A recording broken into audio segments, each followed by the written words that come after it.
Hello guys, तो आपका स्वागत है मेरे चैनल रिव्यू फ्रॉम हकला में। हम आज बात करेंगे कैन में जो ऑन गोइंग है, जिसका नाम है Victoria band and sword season 2। इसके स्टूडियो का नाम है एक्टर्स और बैंडाई नैमको पिक्चर्स और इसके डायरेक्टर हैं नकानो हिडेयाकी और योशिहारा टेत्सुया। इसका भी एपिसोड 6 आया है जिसका नाम है द न्यू बुक। तो देर न करते हुए हम इसकी स्टोरी पे आते हैं। इसकी स्टोरी चालू होती है कि हीरो और उसके सारे फ्रेंड्स पहुंच गए हैं टेलर के पास अपनी यूनिफॉर्म लेने, जो बहुत ही पावरफुल है, वो बहुत ही लाइट है, उसमें हर चीज बहुत ही अच्छी है।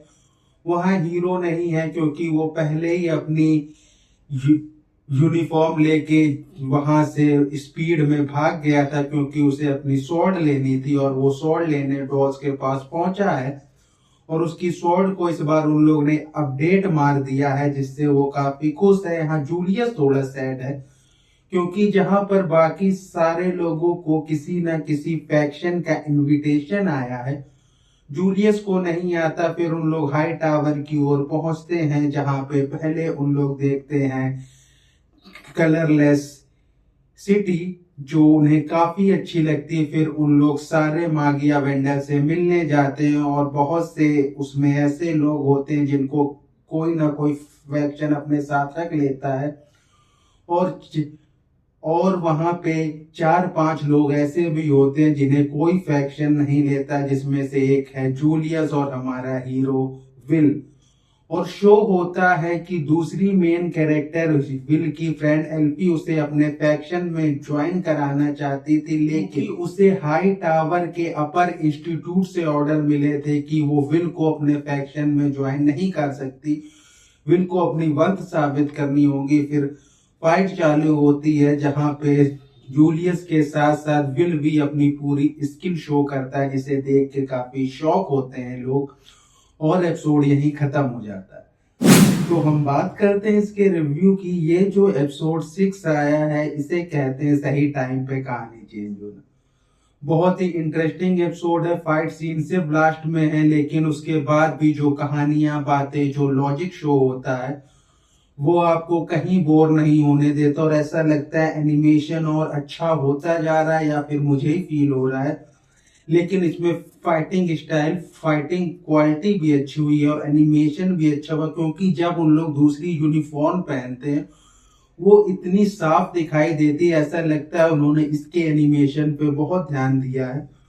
तो मैं इसकी बहुत तारीफ करूंगा। कहानी बहुत अच्छी है, कहानी को बिल्कुल सही से ले गए। एक भी सीन ऐसा नहीं लगता कि इन्होंने एक्स्ट्रा जोड़ दिया और इसमें इन्होंने कॉमिक वे इतना स्लाइटली शो हुआ है कि आपको मालूम भी नहीं चलता, पर आपको मालूम है कि ये सीन्स बहुत ही अच्छे लग रहे हैं, बहुत ही लॉजिकल लग रहे हैं, बहुत ही बैलेंस्ड लग रहे हैं कि कहाँ पे क्या होना चाहिए, कि कितनी देर के लिए होना चाहिए, कौन से कैरेक्टर का स्क्रीन टाइम कितना होना चाहिए। और जब कॉमिक वे एलपी का शो करना तो एनिमेशन चेंज करना भी बहुत ही अच्छे से शो हुआ है।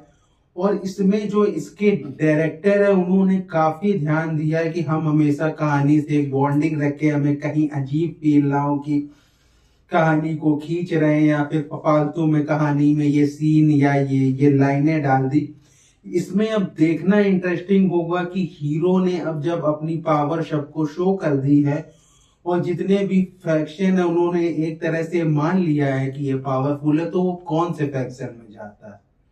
चाहे एल्फी ये चाहती वो उसके फैक्शन में, लेकिन जहां तक मुझे लगता है चाहे एल्फी उसे अपने फैक्शन में लेना भी चाहे तो जब दूसरे फैक्शन वाले हाँ कहेंगे विल शायद उनकी ओर जाए, क्योंकि उसे बेहतर बनना है ताकि वो अपनी फ्रेंड के साथ toe to toe, shoulder to shoulder साथ रहे। इसलिए मुझे लगता है वो एल्फी के फैक्शन में नहीं जाएगा। पर ये भी देखना इंटरेस्टिंग होगा ये कौन से फैक्शन में जाता है, या फिर जो एक सबसे पावरफुल है, जो रहता है सबसे ऊपर के इंस्टीट्यूट में, अपर इंस्टीट्यूट में, जो मागिया वेंडर में मेन है, क्या वो उसे अपने फैक्शन में ले लेगा। तो ये भी देखना इंटरेस्टिंग होगा। अगर मैं इसे रेट करूं 10 में से 8 या 9 दूंगा, क्योंकि कहानी कहीं भी बोरिंग फील नहीं होती, कहानी में कोई भी ऐसा महसूस नहीं होता कि फालतू में कोई सीन कोई गलती है। इसलिए मैं इसे रेट करना चाहूंगा 9 या 10, क्योंकि बहुत ही अच्छी कहानी है। तो ये रिव्यू हम इसे एक साथ खत्म करते हैं। Bye bye.